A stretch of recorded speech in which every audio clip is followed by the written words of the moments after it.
What happens when America's sweetheart walks into the lion's den and refuses to be intimidated? Today, we're diving into one of the most shocking confrontations in daytime television history, where Dolly Parton's southern charm met Joy Behar's sharp tongue in a battle that ended with a stunning walk-off. This is a story about respect, boundaries, and what happens when someone finally stands up to a bully.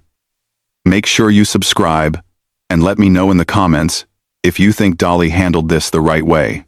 The View's studio buzzed with its usual pre-show energy as Dolly Parton settled into the guest chair, her sequined jacket catching the studio lights. She'd been on countless talk shows over her decades-long career, but something felt different today. Joy Behar sat across from her with a particular gleam in her eye, the kind that usually meant trouble for whoever was in the hot seat. "So, Dolly," Joy began with a smile that didn't quite reach her eyes. "You've been making music for what, 50 years now? Don't you think it's time to maybe update that look? I mean, the big hair, the sequins, it's all very 1970s. Dolly's smile remained warm, but her eyes sharpened just slightly. "Well, honey, I've always believed that if something works, why fix it? My fans seem to love me just the way I am. But don't you think," Joy pressed on, leaning forward with that confrontational posture she was known for, "that you're setting a bad example for young women? All this emphasis on appearance, the plastic surgery, the costumes. It's not exactly feminist, is it?" The other hosts shifted uncomfortably. Whoopi Goldberg shot Joy a warning look, but Joy was clearly just getting started. Sarah Haynes tried to jump in with a lighter question, but Joy cut her off. "I'm serious, Dolly. You've built your entire brand on looking like a cartoon character. Don't you think that's a bit shallow for someone who claims to be a serious artist?" Dolly's fingers drummed once on her knee, a small tell that those who knew her would recognize as a sign she was choosing her words very carefully. "Joy, darlin', I've never claimed to be anything other than exactly what I am. I write my own songs. I run my own businesses. And I've employed thousands of people over the years. If that's not serious enough for you, well, I reckon that says more about you than it does about me." The studio audience murmured approvingly, but Joy wasn't backing down. "Oh, please, Dolly. You can't seriously sit there and tell me that your success isn't built on playing into male fantasies about what a woman should look like. You're basically a Barbie doll with a guitar." "Joy," Whoopi interjected firmly, "I think we should move on to—" "No, it's all right, Whoopi," Dolly said, her voice still sweet but with an edge of steel creeping in. "I think Joy has something she needs to get off her chest. Go ahead, honey. Tell me what you really think about me." Joy seemed almost gleeful at the invitation. "Fine. I think you're a smart woman who spent her whole career dumbing herself down to appeal to men. I think all this cutesy, helpless Southern belle act is an insult to women who've fought for real equality. And I think it's about time someone called you out on it." The studio fell dead silent. Even the camera operators seemed to freeze. Dolly sat perfectly still for a long moment, her smile never wavering but something fundamental shifting in her posture. "Well," Dolly said softly, "that's certainly an opinion you're entitled to have, Joy. But let me ask you something. How many literacy programs have you started? How many children have you put through college? How many hospitals have you helped fund?" Joy's expression flickered with uncertainty for the first time. "That's not the point I was making." "Oh. But it is exactly the point," Dolly continued, her voice gaining strength. "You see, while you've been sitting behind this desk for all these years tearing other women down, I've been out there building women up. My imagination library has given away over 100 million books to children who might not otherwise have them. I've created thousands of jobs, most of them for women. I've mentored countless young female artists. But none of that matters to you, because you don't like my hair." The audience was completely captivated now, sensing they were witnessing something extraordinary. Joy opened her mouth to respond, but Dolly held up one perfectly manicured hand. I'm not finished, sweetheart. You want to talk about feminism? Real feminism is about women supporting other women, not tearing them down because they make different choices than you do. Real feminism is about judging women by their actions, not their appearance. And real feminism is about having the courage to be exactly who you are, regardless of what bitter, judgmental people might say about you. Joy's face was flushing red now, her usual composure cracking. I am not bitter. Aren't you? Dolly asked quietly. Because from where I'm sitting, you seem awfully angry at a woman you've never met for choices that don't affect you in any way whatsoever. That sounds pretty bitter to me. The other hosts were watching this exchange like a tennis match, their heads turning back and forth between the two women. The audience was on the edge of their seats, sensing that something unprecedented was happening. Joy tried to regain control of the conversation. Look, Dolly, I'm not trying to attack you personally. I'm just saying that your image sends the wrong message. No, Joy, Dolly interrupted, and there was nothing soft about her voice now. You are attacking me personally. You've been attacking me from the moment I sat down. You've called me a cartoon character, a Barbie doll, and accused me of setting a bad example for women, all because I choose to wear sequins and tease my hair. Tell me, what message does that send to young women watching you right now? Joy's mouth opened and closed like a fish out of water, clearly not expecting Dolly to turn the tables so effectively.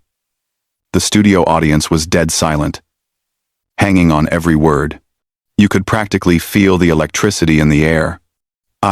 I was just trying to have a discussion about, Joy stammered, but Dolly wasn't letting her off the hook.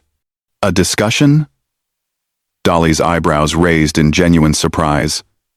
Honey, discussions involve two people talking respectfully to each other. What you've been doing is called an attack. There's a difference. Though I can see how you might get confused, since attacking seems to be your specialty.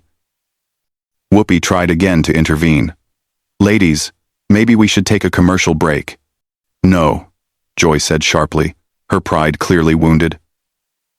Dolly, you can sit there and act all high and mighty. But the fact remains that your whole career has been built on perpetuating outdated stereotypes about women. You giggle and bat your eyelashes and act like you don't know anything, when we all know you're actually intelligent. That's not empowering. That's manipulative.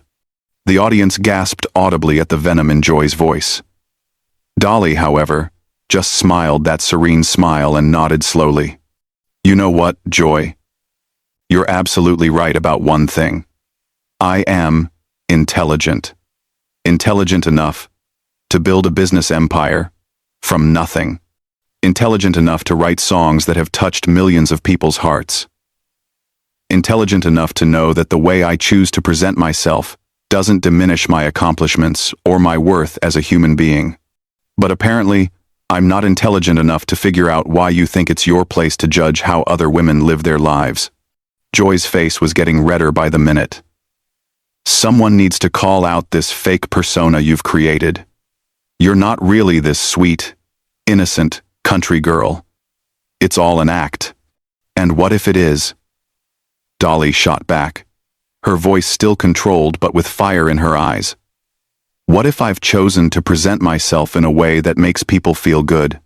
What if I've decided that kindness and warmth are better than cynicism and cruelty? What exactly is wrong with that?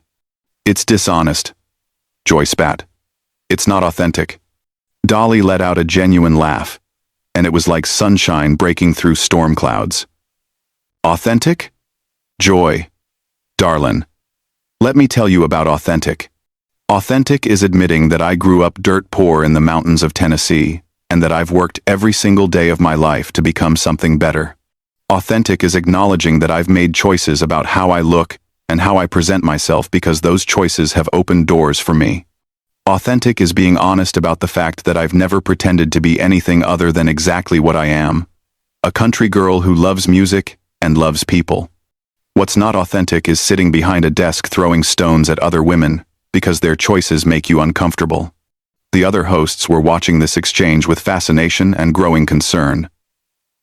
Sarah Haynes looked like she wanted to crawl under the table. Sunny Hostin was taking notes, probably already planning how to address this in the next segment. Joy, however, was doubling down. You can dress it up however you want, but you're still selling an image that tells women they need to look a certain way to succeed. No, Joy, Dolly said firmly. That's what you're doing. You're telling women that if they choose to embrace their femininity, if they choose to wear makeup and pretty clothes and style their hair, then they're somehow less than. You're saying that to be taken seriously, women have to look and act like men. That's not feminism. That's just another kind of prison. The audience was starting to murmur their agreement, and Joy could sense she was losing whatever support she might have had. That's not what I'm saying at all, Joy protested, but her voice lacked conviction now. Isn't it? Dolly pressed. Because from what I've heard so far, you seem to think that any woman who chooses to embrace traditional femininity is somehow betraying the cause. Tell me, Joy, what gives you the right to decide how other women should present themselves? Joy opened her mouth to respond, but Dolly wasn't finished. And while we're talking about authenticity, let's talk about what's really happening here. You invited me on your show, supposedly to promote my new album and talk about my charity work. But from the moment I sat down, you've done nothing but attack my appearance, my choices, and my character. Is that what you call professional journalism? The question hung in the air like a challenge. Joy shifted uncomfortably in her chair, clearly realizing that she had overplayed her hand badly. I was just trying to ask tough questions, Joy said weakly. Tough questions? Dolly's voice was incredulous now. Joy, a tough question would be asking me about the challenges facing rural education or the complexities of running a business in the entertainment industry. Tough questions are about policy, about substance, about things that actually matter. Attacking a woman's appearance and calling her a cartoon character isn't journalism, it's bullying. The studio was so quiet you could hear a pin drop. Even the cameramen seemed frozen in place, afraid to miss a single moment of this unprecedented confrontation. Joy tried one more time to regain control. Look, Dolly, I think you're misunderstanding my intentions. No, I understand your intentions perfectly. Dolly cut her off smoothly. Your intention was to embarrass me on national television. Your intention was to try to make me look foolish so that you could feel superior. Your intention was to use your platform to tear down another woman for no reason other than the fact that she makes different choices than you do. The problem is, it's not working out quite the way you planned, is it? Joy's face was now a deep shade of red, and her hands were visibly shaking. The other hosts were exchanging worried glances, clearly realizing that this situation was spiraling completely out of control. But Dolly wasn't done. She was just getting warmed up, and everyone in that studio could sense that the real fireworks were still to come. Joy was gripping the edge of the table now, her knuckles white with tension. The confident, confrontational woman who had started this interview had been replaced by someone who looked cornered and desperate. But Dolly wasn't showing any mercy. You know what the real tragedy is here, Joy? Dolly continued, her voice soft but cutting. You had the chance to have a meaningful conversation with someone who's spent 50 years in this business. You could have asked me about songwriting, about building a business, about philanthropy, about any number of things that might have actually benefited your viewers. Instead, you chose to spend your time trying to tear me down because you don't like my hair and my clothes. What does that say about you as a journalist? What does that say about you as a woman? Joy's mouth moved, but no sound came out. She looked around desperately at her co-hosts, but they were all avoiding eye contact now. Even Whoopi, who usually jumped in to rescue difficult situations, seemed content to let this play out. I think, Joy finally managed to croak out, that we should agree to disagree and move on to another topic. Dolly tilted her head slightly, like a bird considering a particularly interesting insect. Oh, we're gonna move on, all right.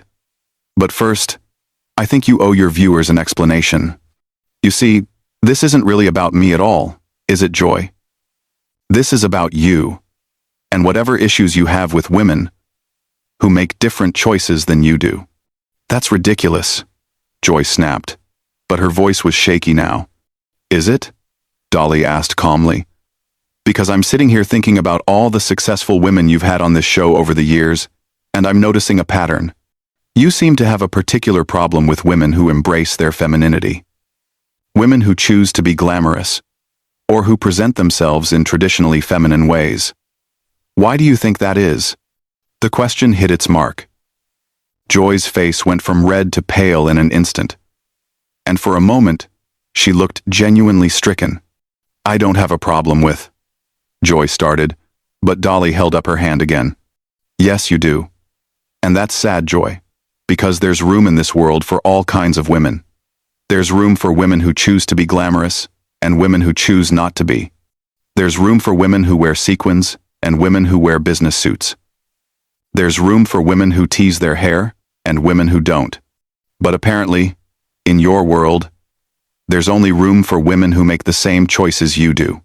The audience was completely silent now, but you could feel their energy. They were witnessing something extraordinary. A masterclass in how to handle a bully with grace and dignity. Joy tried one last desperate gambit. You're twisting my words. I never said any of those things. Dolly smiled that radiant smile again, but there was steel behind it. Honey, I don't need to twist your words. Your words speak for themselves. You called me a cartoon character. You said I was setting a bad example for young women. You accused me of being fake and dishonest. You said my entire